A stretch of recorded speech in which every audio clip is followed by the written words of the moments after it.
سيدنا رسول مئاسين خيتي قلبي توبوجتي وهندا أوليتي. بسم الله الرحمن الرحيم.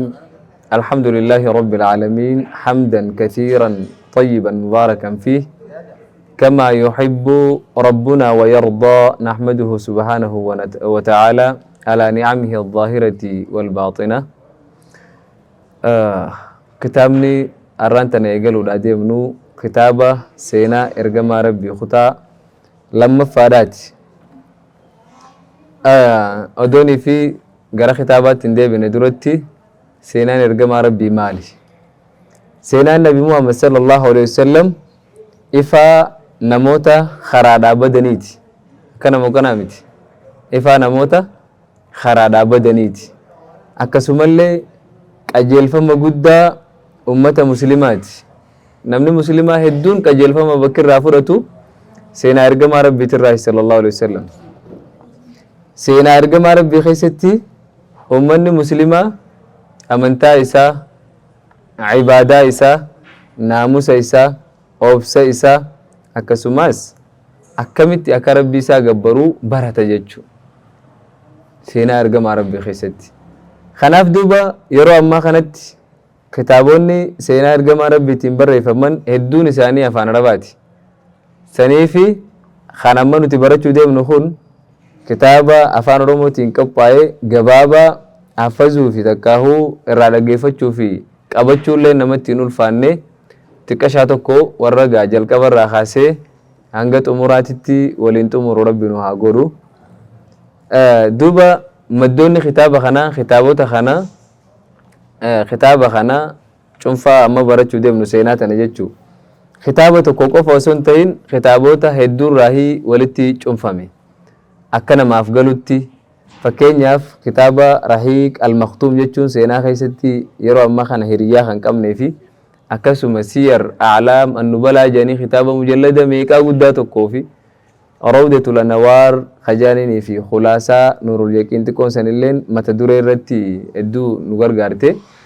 Kitaabota kanaa fi kan kana fakkaatan hedduurraa walitti cunfame baay'inaan immoo kitaabota afran kanarratti hirkadhe. Saniifuu wanni as keessa jiru kun waan kitaaba kana keessatti argamaati jechuu barbaadeeti. Waan kitaaba tokkooti miti cunfaadha. Kitaaba hedduurraahiin khulaasaa godhee walitti as baase. Duuba kitaaba kutaa takkaffaa keessatti yoo yaadattan seenaa ergamaa rabbi sallallahu alaihi wasallam dhaloota isaatirraa kaasee hanga inni hijiraa bahutti barannee turre. Kanama kana miti. Achi keessatti waa hedduu nabii rabbiitii wajjin karaa deemnee Makka keessa waliin rakkannee rakkoo hedduu waliin dabarsinee gaafa nabii rabbi sallallahu alaihi wasallam hijiraa bahullee akkuma nama wajjin bahee baaneeti achumatti seenaan san qad jettee nu jalaa dhaabbatte. Yaada namoonni hedduunii fi barattoonni bakka biraa jiranii fi kaasittilleen aboo kutaa lammaffaalleen silaatti nu dabalame hayyee jawra dhaabbadheetiin anilleen kutaa lammaffaas zamana Madiinaa irraa eegalee rasuulli hijiraa bahee Madiinaa galuurraa kaasee hanga nabiin keenya akhiramutti waan ijoo taateelee ijoo jedhamu hunda as keessatti nuuf walitti qabee jira. Warra irraa baratu rabbi nu haa taasisu. Inshaallah gaafa seenaa kana baranne nuti ergamaa rabbii jaalalaa amma qabnu kana caalaa ni dabalanna jeetii yaada. Akkasumas akka nabii rabbii san tahuudhaaf nabii rabbii fakkeenya godhannee bakka guddaa gahuudhaaf ni karoorfanna. Jeenummaan nu dabala, naamusaan nu dabala, amala gaariitu nu dabala seenaa tanarraa inshaallah. Duuba gara barnoota keenyaatti haaseennu zamana Madiinaatirraa eegalla. Ergamaan rabbii sallallahu alaihi wasallam Madiinaa galee amma kitaaba kan keessa barannee ture Madiinaa galee jira. Yeroo rasuulli rabbii sallallahu alaihi wasallam Madiinaa galee achirraa kaasee hanga nabiin keenya akhiramutti kaama barachuu deemnu zamana Madiinaa kana bakka sadiitti baranna inshaallah. Bakkuma sadi jira. Zamanni sadi Madiinaa bakka meeqa qoodama? Bakka sadi jira. Fuula meeqarra jira? Fuula afurra dhagaa. Kitaaba fuula afurra. Zamanni Madiinaadhaa bakka sadii qoodamaa jenne bakka meeqa qoodama? Bakka sadii qoodama. Tokkoffaa mootummaa islaamaa hundeessuu. Islaamni bar dur faca'an turre bar. Waan ajaa'iba isinitti ta'u nabiin rabbi sallallahu alaihi wasallam biyya itti dhalaterraa baafamee sahaabonni adda addaa biyyoota itti dhalatanirraa baafamanii akkasumas musliimoonni kaan biyya Faaris irraa dhufe kaan biyya Ruum irraa dhufe kaan kunoo Itoophiyaa Habashaa tana faarraa dhaqee kaan biyya Arabaa tana keessa Makka irraa dhufeeti biyya Madiinaa sanitti dawlaa Islaamaa jabduu tokko hundeessan ba'u. Mootummaa Islaamaa jaba achirraa addunyaa guutuu hogganuu taa'u bar. Mootummaa san hundeesse Rasuulli Rabbi sallallahu alaihi wasallam. Tokkoffaa wanni nuti barannu qooda Madiinaatirraa mootummaa Islaamaa hundeessuudha baranna inshaallah. Akkamitti hundeeffamte barri mootummaan Islaamaa kunoo bara meeqa keessatti hundaawee lafa qabatee gajjabaate qooda takkaffaa keessa ilaalla. Lammaffaa adawwii guddaa wajjiin araara godhu. Adawwiin guddaan gaafsan ummanni muslimaa qabu Qurayshidha. Qurayshirraa adawwiin hamaan jiru yeroo sanitti. Qurayshii wajji Rasuulli Rabbi sallallahu alaihi wasallam araara godhuu san akka dawlaan Islaamaa qacoollee babal'attu taasise duuba. Qooda lammaffaa keessatti hangaachi baran. Sadaffaan keessummoota simachuu.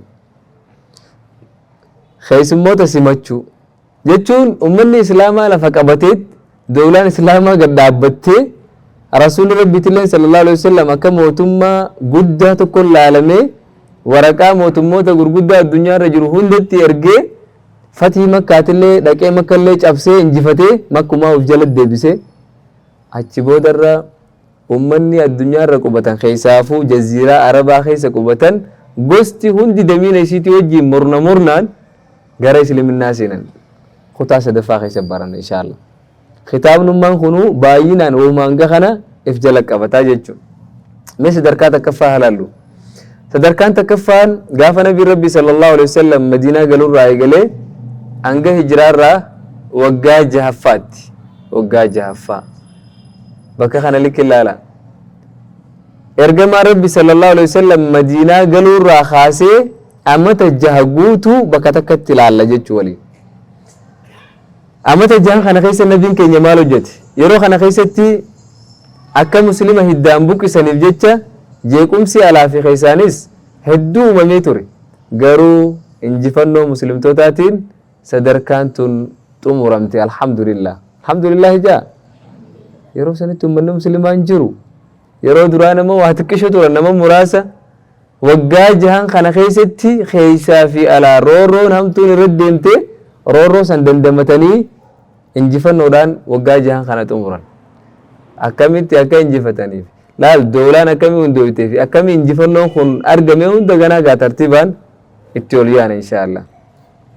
Sadarkaan lammaffaan hijiraa waggaa 6ffaarraa eegaltee hanga bara 8ffaa fathii Makkaatiin xumuramte duuba. Injifannoo Makkaa warra Makkaa Rasuulli Rabbii cabsee Makka if jala deebisuudhaan goolabamte sadarkaan lammaffaanis. Yeroo kana keessatti Rasuulli maal godhe? Yeroo kana keessatti ergamaan Rabbi sallallahu alaihi wasallam namoota gurguddaa gara Islaaminaa yaamee ture. Namoota gurguddaa yeroo jedhu nama dhuunfaatii mi beekaa. Dawloota bulchinsitoota gurguddaa yeroo kana keessa. Laal Rabbiin carraa godheefiti Qureeshiin tun gaaf tokko xarra jettee ergamaa Rabbii inni umraa godhuuf dhaynaan Makka ganatti ol yaana seenaa tan amma xarafumaan isin itti akeekuufi malee ergamaa Rabbi sallallahu alaihi wasallam umra goona jee sahaabota hanga takka fudhatee gara Makkaa deeme. Enseentu Makka jedhanii dorkan. Aboo Makka barnu tirolaan deemnu umruma goonee deebi umruma qofa goona malee waan biraa isin irraa hin barbaannu hin seentu.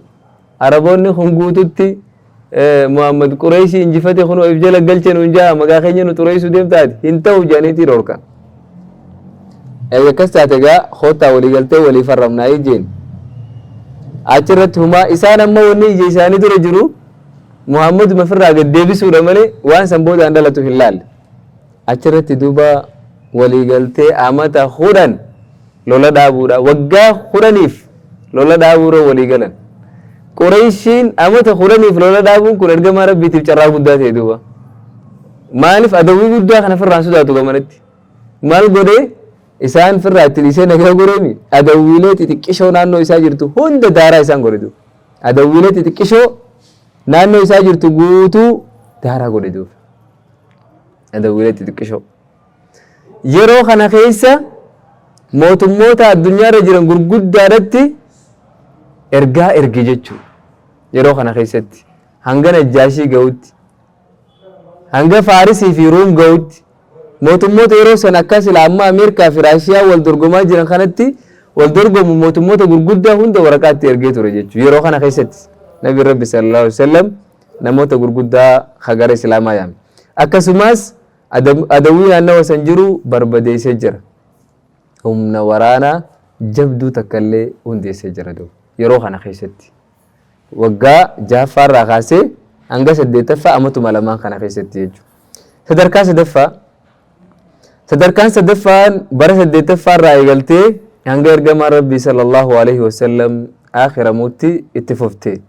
Yeroo kana keessatti namoonni hedduun murnaan tuutaan islaminaa seenanii turan. Ergamaa Rabbii sallallahu alaihi wasallam gaafa umriin isaa dhumattee addunyaa tanarraa godaanu ummanni islaamaa if dandeehet dawlaa jabduu takka jaarratanii mootummaa jabaa tokko hundeeffatanii akkasii biraa kute malee ummata faca'aa dhiisee biraan deemna jechuu ergamaa Rabbii. Hijiraa jechuun maal jechuu? Egaa dubbii bakka hijiraa kanarra jirraa mire hijiraa jechuun maal jechuu? Hijiraa jechuun hiikaan isaa fitinaa dheessuu qofaa miti. Mootummaa islaamaa haaraa ijaaruu irratti wal gargaarudha. Kanaafuu namni amane hundi akka mootummaa haaraa tana ijaaruu keessaa qooda fudhatuuf jecha hijiraa bahuun dirqama godhamti. Lamma gartee maaliif hijiraan dirqama godhamtee namni siin jechuu ta'a akka gaafis si dhiyaachuun mala. Hijiraan wanni dirqama godhamteef namni rakkoo keessa jiru san qofa keessaa baqachuufi miti. Dawlaa islaamaa jabduu takkaan Madiinaa gad dhaabbachuu deemu. Dawlaan tun ammoo nama isii hundeessuu qolla sanii beeytanii nama ikhlaasa qabu nama jajjabaa qabeenya illee rabbii jecha dhiisee biraa deemuu danda'u ta'uu qabu. Imtihaana adda addaa fatanaalee adda addaa rabbitti fideet ummata kaafiraatiin dhukkee irraa kaasee bilchaatanii ummata bilchaate kanaa dhufee dawlaa tana gad dhaabe kun ni sosso'a. Namni fitinaa makkaasan keessa rakkoo makkaasan dhandhamee rakkoo makkaasan keessa dabre. Qixaata warra makkaa gaa ni beeytan kitaaba seenaa kutaa takka faa keessa barannee turre bire. Qixaata hamaa san keessa namni dabre dhufe kun bar leenjii addaa leenjii jira bar. Leenjii ajaa'ibaa fudhate kun akkanaa kana jechuun ka dawlaa muslimaa gad dhaabuudhaaf malu. Kanaaf hijiraa dirqama godhe jechuu achi booda. Achi booda ammallee dawlaan islaamaa gosa takkaa fi ganda tokkoo fi warra wal beeku qofaan akka hin ijaaramneef. Meenuma laalaa bakka kana keessa hikmaa as keessa jirtu. Naannoo tokkorraa namni dhufe qofti akka dawlaa tana ijaaruu keessaa qoodan qabaan. Arabni akka irratti hirmaatu, ajamni illee akka irratti hirmaatu rabbiin barbaadeeti hijiraa dirqama godhe. Namuu bakka jirurraa amannaan gaaf sanitti hijiraa bahuun dirqama. Gara Madiinaa gurraacha, adii, daalacha, burree hundinuu walitti dhufaniiti dawlaa islaamaa bareedduu tana gad dhaabanii asiin nu gahan jechuudha. Alhamdulillah. Mootummaa ammoo hundeeffamuu deemtu tana itti gaafatamaan isaanii ergamaa Rabbiiti sallallahu alaihi wasallam.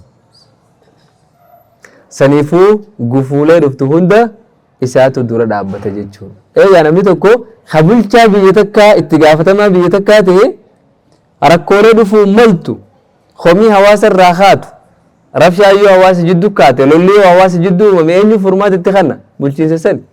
Kanaaf gaa ergamaa Rabbii bulchiinsa addunyaa ta'uudhaaf filamee jira. Yeroo sanitti rakkoolee silaa gufuulee ganaa dhufuu teessu hunda namni dura dhaabbatu isa jechuudha. Mata dureen itti aanu yeroo sanitti hawaasni Madiinaa qubatu gosa sadiitu jira. Bakka kana likkitti haffazaa maaliif barbaachisee booda gisee ol deemne taariika keessatti uummanni kun ganaa qeesan irraa ari'amuuf ta'an gariin Yahudoonni amma dubbachuu deemnu munaafiqaa jira wal keessa jiran. Gabaabdumatti yeroo Nabii Rabbi sallallahu alaihi wasallam Madiinaa galuu namni gosa meeqaa jira? Madiinaa keessa gosa sadiitu jira namni. Tokko warra amane warra Rasuula Rabbiitti amaneetu jira takka. Lammaffaa mushriktoota amananiitu jira ammas. Kayechuun akka hin amaninillee mul'ifatanii jiran. Gaafsa munaafiqni dhalan yeroo sanitti mushrikummaan isaanii beekamtee fi dirree ba'ee jiru jira. Kasadaffaa Yahudoota Yahudaa. Yahudaan mushrika ta'uu wajjiin qabiilaa takka ta'eef dandeessee fi akkasuma nuti warra kitaaba qabuuf hin jettu waan ta'eef qophatti irraa dubbate jechuudha. Haaya arra waan ajaa'ibaa takka Yahudaan tun eessaa Madiinaa dhuftee Madiinoota naawusi khabaruun qabnu. Uummanni falfalaan Yahudaa jedhamu kun Madiinuma keessa jiraachaa ture immoo Madiinuma keessa jiraachaa turammoo moo bakka biraatii Madiina galan Filistiin kana hawwa isaan dhufuu danda'an beektani akkamitti dhufu biyyuma Arabaa tana hawwa akkamitti dhufe jarri kun Yahudaan tun isaan kun Yahudoonni kun jechuun dhiibbaa ummata Ruumirraa isaan irratti raawwatameen gara Madiinaa dhufuu danda'an jechuudha laalli simatanii bar Araboonni kun isaanii baqatee firraa yaa'u jiru rufuujii maandeeta baasanii fi qubsiisan jechuu Madiinaa akkasi keessa qubatanii turan jechuu jarri kun baqataa dhufe biyya namaa dhaaluuf yaalii godhe jechuudha ajab eega Madiinaa qubatan booda Araboota wajjii waliin laaqqatanii afaan Arabaatis baratanii Araboota irraa fuudhanii ittis kannan garuu gosa isaanii tiifatanii eeggatanii tuma turan haaluma kanaa wajjiin Araboota tuffatan ammas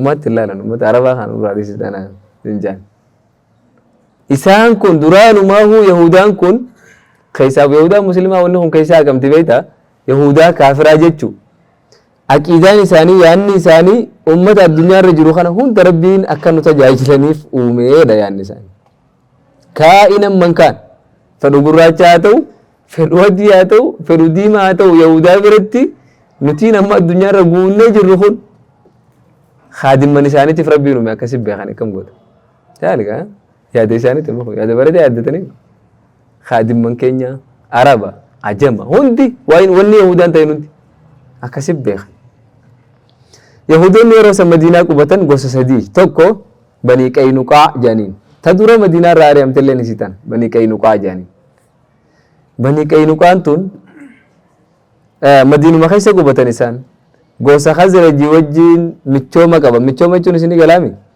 gosa Khazrajii wajjin walii galtee qaban jechuudha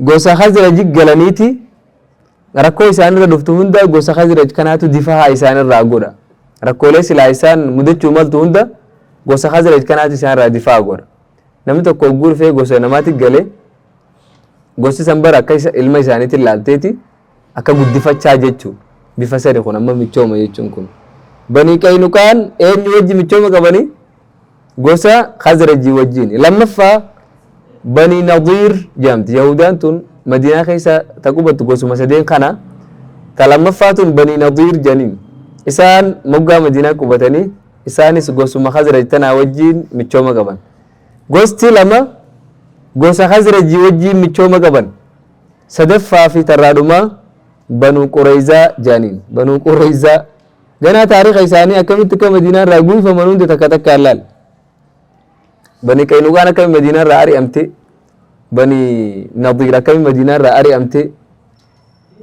Banii Qurayzaanis akkamitti Madiinaa irraa guufamanii ni guufamne isaan akka taanitti ol yaana inshallah mechumatti agaraanu ichinu khaya illallaynu akka ummanni Awsii fi Khazraj achin geenye Banii Qurayzaan tun isaan moggaa Madiinaa qubatanii garuu isaan gosa Awsiitii wajjin michooma qaban gosa lameen keessaa ta Awsii wajjin michooma qabdu gosa Khazraj gosti Banii Qaynuqaatii fi Banii Nadiir gosa Khazrajii wajjin michooma qaban Banuu Qurayzaan ammoo gosa Awsiitii wajjin akka ummanni Awsii fi Khazraj wallalu namni godhaa ture isaan kana jeekam ummataa miti ummata addaati beekan miqqanyummaadhaan sadarkaa takkaffaarra jiran jedhe Yahudoonni kun namni haasidummaa fi miqqanyummaan isaan gahu tokko hin jiru jedhan akka addunyaatti Yahudaatan laal adda wal fuudhan siistama jireenyaatiif duraanuu adda wal fuudhan moggaan takka gosa Khazrajii wajjin michooma godhaniiti walii galanii moggaan takka gosa Awsiitii wajjin walii galanii